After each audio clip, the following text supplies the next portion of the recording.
যার নেতৃত্বে গোটা বিশ্বে শান্তি, সভ্যতা, ভদ্রতা আবার প্রতিষ্ঠিত হবে। এক ছাতার নিচে মুসলমানেরা থাকবে।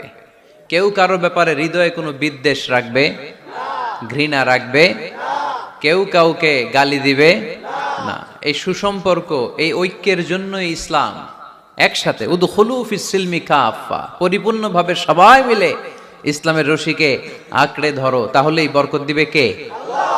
ওমরে ফারুক বলতেন, নাহনু কওমুন আ'আজ্জানাল্লাহু বিল ইসলাম, আমরা তো এমন জাতি যে জাতিকে আল্লাহ তাআলা ইসলাম দিয়ে সম্মানিত করেছে।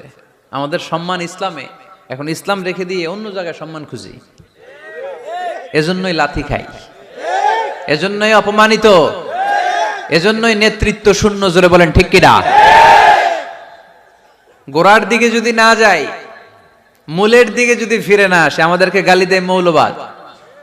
মৌলবাদ মানে হচ্ছে যে মূলের